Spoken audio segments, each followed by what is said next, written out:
Hello all welcome to ఇన్ఫోటాక్స్. So IPL mega ఆప్షన్లో almost అన్ని teams కోసం మనం డిస్కస్ చేసేసుకున్నాం. రాజస్థాన్ రాయల్స్ కోసం ఫైనల్గా డిస్కస్ చేద్దాం. రాజస్థాన్ రాయల్స్ ఎందుకంటే ఫైనల్గా డిస్కస్ చేద్దాము అన్నానంటే వీళ్ళని ఒక విధంగా మెచ్చుకోవాలి. ఒక విధంగా ఎందుకు ఇలా చేశారు, కొంచెం ఎవరినో ఒకరిని వదిలి మళ్ళీ తీసుకోవచ్చు కదా అన్నట్టు అనిపించింది. ఎందుకంటే ఐపీఎల్ 2025 కోసం ఏవైతే బీసీసీఐ రూల్స్ ప్రవేశపెట్టిందో ఆ రూల్స్ని తూచా తప్పకుండా పాటించేద్దామని ఫిక్స్ అయిపోయారేమో అనిపించింది. మనం తయారు చేసిన యంగ్స్టర్స్ కదా, మనం ఎందుకు బ్యాకప్ చేయకూడదు అని అనుకున్నారా అనిపించింది. ఎందుకు అంటే ఫర్ ఎగ్జాంపుల్ మనం ఇప్పుడు ఒకసారి ఆ రిటెన్షన్స్ చూసుకుంటే బీసీసీఐ ఏం రూల్ పెట్టింది, ఫస్ట్ ప్లేయర్ 18 crores ఉండాలి, second player 14 crores and 11 crores. ఈ మూడు ఉండొచ్చు, మీరు ఏమైనా మేనేజ్ చేసుకుంటామంటే చేసుకోవచ్చు.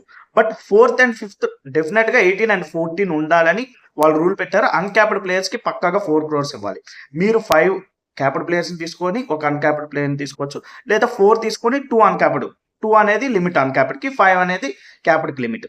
బట్ వాళ్ళు ఏం చేశారు, 5 క్యాప్డ్ తీసుకున్నారు, ఒక అన్క్యాప్డ్ తీసుకున్నారు. ఎగ్జాక్ట్గా బీసీసీఐ ఏ రూల్స్ పెట్టిందో ఆ రూల్స్తోనే తీసేసుకున్నారు. Yashasvi Jaiswal 18 crores and Riyan Parag 14 crores, 11 crores అనేది సిమ్రన్ హెట్మయర్కి ఇచ్చారు. ఇక్కడ వరకు అయిపోయింది. మళ్ళీ ఫోర్త్ రిటెన్షన్గా సంజు శాంసన్ 18 crores, వాళ్ళ కెప్టెన్ కూడా వికెట్ కీపర్ కూడా తనే. అండ్ మళ్ళీ సేమ్ అక్కడ ధ్రువ్ జురెల్ని 14 crores తీసుకున్నారు. ధ్రువ్ జురెల్ కూడా వికెట్ కీపింగ్ చేయగలడు కొంచెం. బట్ సందీప్ శర్మని మళ్ళీ అన్క్యాప్డ్ ప్లేయర్గా 4 crores తీసుకున్నారు. సో బీసీసీఐ ఏ రూల్స్ పెట్టిందో రిటెన్షన్లో వాళ్ళు దాన్ని ఫుల్ఫిల్ చేసేసారు. దీనివల్ల ఏమైందంటే పర్స్ వాల్యూ చాలా తక్కువతో ఆల్మోస్ట్ నియర్ 42-43 crores దిగారు.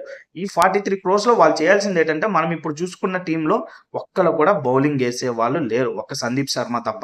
సో వాళ్ళు ఒక ఇద్దరు నాణ్యమైన పేసర్స్ని తీసుకోవాలి అండ్ మంచి స్పిన్నర్స్ని తీసుకోవాలి. ఎందుకంటే వాళ్ళు అశ్విన్ అండ్ చాహల్ వీళ్ళిద్దరిని వదిలేశారు. లాస్ట్ 3 yearsగా రవిచంద్రన్ అశ్విన్ అండ్ మన యుజ్వేంద్ర చాహల్ చాలా లేతల్ స్పిన్ డ్యూ. మనం ఎవరిని ఏ టీం చూసుకున్నా వీళ్ళిద్దరు తీసిన వికెట్స్ ఎవరు తీయలేదు. అలాగే బోల్ట్ అండ్ సందీప్ శర్మ, ఆవేశ్ ఖాన్ కూడా ఉన్నాడు. బోల్ట్తో సహా వీళ్ళందరూ చాలా లితల్ బౌలింగ్ అటాక్ ఉండేది. సో ఇప్పుడు వాళ్ళు బౌలింగ్ అటాక్ని తీసుకోలేకపోయారు. నాకేమనిపించిందంటే, ఇప్పుడు ఫర్ ఎగ్జాంపుల్ వాళ్ళు రియాన్ పారాగ్కి 11 crores ఇచ్చి సందీప్ శర్మకి సిమ్రన్ హెట్మయర్ని అవాయిడ్ చేసి తర్వాత ఆప్షన్లో కొనుక్కోవాల్సింది. ఆ ప్లేస్లో మన చాహల్ని 14 crores వాళ్ళు రిటెన్షన్ చేసుకుంటే చాహల్ ఒప్పుకునేవాడు పక్కాగా. సో దానివల్ల ఇప్పుడు వాళ్ళకి ఒక మేజర్ స్పిన్నర్ లేకుండా అయిపోయింది. అలాగే అశ్విన్ కూడా 11 crores వాళ్ళు ఒప్పుకోవచ్చు. ఎందుకంటే అశ్విన్ మేబీ వెళ్తానంటే ఏం చేయలేరు, చాహల్ కూడా వెళ్తానంటే ఏం చేయలేకపోయారు. బట్ చాహల్ ఉంటాడని అనుకున్నాను నేను. సో మేబీ హెట్మయర్ని, ధ్రువ్ జురెల్ని వాళ్ళు వదిలి వీళ్ళిద్దరిని రిటైన్ చేసుకుంటే బాగుందని నాకైతే అనిపించింది. బట్ అది జరగలేదు. దానికోసం మనం పక్కన పెడితే ఆప్షన్ కోసం ఇప్పుడు ఒకసారి చూస్తే వాళ్ళకి లాస్ట్లో నితీష్ రాణా వచ్చాడు 4.2 crores pure batter and bowling కూడా వేయగలుగుతాను. బట్ వచ్చాడు. మెయిన్ 11లో ఉండొచ్చు, మాక్సిమం 1 down or 2 downలో వస్తాడు నితీష్ రాణా. అండ్ శుభం దుబే, వైభవ్ సూర్యవంశీ 13 years ఏజే, బట్ 1.1 crore కొన్నారు. అండ్ తన రీసెంట్ నేను చూశాను ఒకసారి, ఒక లాస్ట్ 2 yearsలో తను ఏమేమి పర్ఫార్మెన్స్ ఇచ్చాడని. ఈ ఇయర్ కొంచెం అంతగా లాస్ట్ ఒక 2 to 3 monthsగా పెద్దగా పర్ఫార్మెన్స్ ఇవ్వకపోయినా స్టిల్ అండర్ 19లో చాలా మ్యాచెస్ చాలా బాగా ఆడాడు. బట్ 13 years పర్సన్ అంత బాగా ఆడడం అనేది కొంచెం ఇదే. సో మేబీ వాళ్ళు, ఎందుకంటే రాజస్థాన్ ఇలాంటి యంగ్స్టర్స్ని వెలికి తీయడంలో చాలా ముందున్న ఫ్రాంచైజ్ కాబట్టి మేబీ అది రాహుల్ ద్రావిడ్ కానీ వీళ్ళు ఇచ్చేసి ఉండొచ్చు. సో ముగ్గురు ప్యూర్ బ్యాటర్స్ వచ్చారు. శుభం దుబే కూడా మంచి హార్డ్ హిట్టరే, బట్ మెయిన్ 11లో ఉంటాడో లేదో తెలియదు. బట్ ఇప్పుడు వాళ్ళకున్న బ్యాటింగ్ అటాక్ బట్టి మేబీ ఉండొచ్చు. And Krunal Rathore wicket keeper, but already వాళ్ళకి వికెట్ కీపర్ ఉన్నాడు. సో తిను బ్యాకప్ గానే యూజ్ అవుతాడు. ఆల్రౌండర్స్ చూసుకుంటే మహేష్ తీక్ష్ణ ఉన్నాడు, హసరంగా ఉన్నాడు అండ్ కుమార్ కార్తికేయ ఉన్నాడు. హసరంగా మంచి బై, బట్ హసరంగా ఎంతవరకు టీంకి సపోర్ట్ ఇచ్చి ఉంటాడు అనేది తెలియదు. బట్ ఈసారి ఉండకపోతే వాళ్ళని బ్యాన్ చేసే ఇది ఉంది 3 years కూడా. సో హసరంగా వచ్చి ఆడొచ్చు. హసరంగా ఆడితే మాత్రం స్పిన్ చాలా బాగా వేస్తాడు. హసరంగా మేజర్ స్పిన్నర్ అవ్వడానికి అవకాశం తీసుకోవాలి హసరంగానే. అండ్ తీక్ష్ణ కూడా బాగానే వేస్తాడు. బట్ ఇక్కడ ఇద్దరు ఓవర్సీస్ అయితే వాళ్ళ కాంబినేషన్ ఎలా ఉంటుంది అనేది మనం ఐపీఎల్ స్టార్ట్ అయ్యే ముందు చూసుకుందాం ఒకసారి.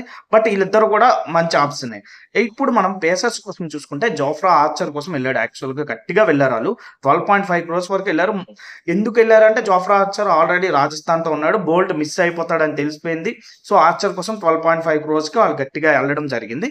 బట్ మంచి భయ్య ఆర్చర్ ఎంతవరకు తను ఇప్పుడు బౌలింగ్ వేయగలడు, ఆల్రెడీ వేస్తున్నాడు. బట్ ఎంతవరకు ఆ ప్రైమ్ ఆర్చర్ మనకు కనిపిస్తాడు అనేది మనం ప్రస్తుతానికి పెద్దగా మ్యాచ్లు చూడట్లేదు. అంటే ప్రస్తుతానికి తన ఎబిలిటీస్ చూడడానికి మనకి ఏం మ్యాచెస్ పెద్దగా అవ్వట్లేదు. సో ఐపీఎల్ వచ్చినప్పుడే తెలుస్తుంది. స్టిల్ వాళ్ళు నమ్మకం ఉంచారు. ఆకాశ్ మధ్వాల్ని తీసుకున్నారు. ఆకాశ్ మధ్వాల్ ముంబైకి ఆడినప్పుడు చాలా బాగా ఆడాడు. బట్ ఇప్పుడు ఎంతవరకు ఆడతాడనేది చూడాలి. అలాగే తుషార్ దేశపాండే మంచి బిడ్ యాక్చువల్గా ఇది 6.5 crores చాలా ఎకనామికల్ గా బౌలింగ్ వేస్తాడు. స్టార్టింగ్ లో మంచిగా రన్లకి వెళ్ళాడు. తర్వాత సిఎస్కేలో గట్టిగా బౌలింగ్ వేయడం స్టార్ట్ చేశాడు. లాస్ట్ ఇయర్ అయితే ఎక్సలెంట్ బౌలింగ్ వేసాడు.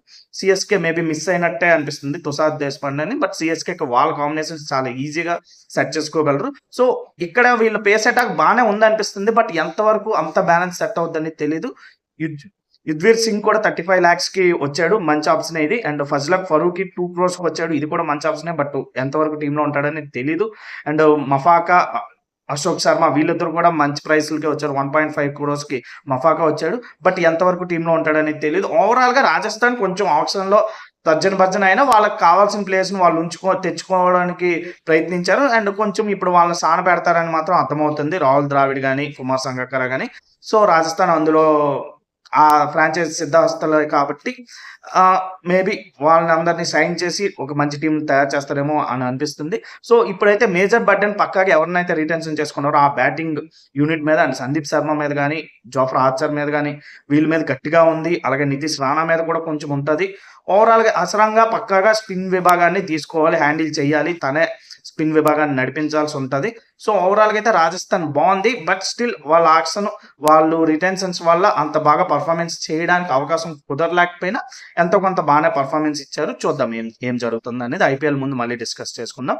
సో ఐపీఎల్ మెగా ఆక్షన్ కోసం మొత్తం టీమ్స్ అన్ని అయిపోయి. అండ్ ఓవరాల్గా మీకేమనిపిస్తుంది, మీ ర్యాంకింగ్ ఆర్డర్ ఏంటనేది కామెంట్ చేయండి. అండ్ మీకేమనిపిస్తుందో ఓవరాల్గా కూడా కామెంట్ చేయండి. Thank you, bye.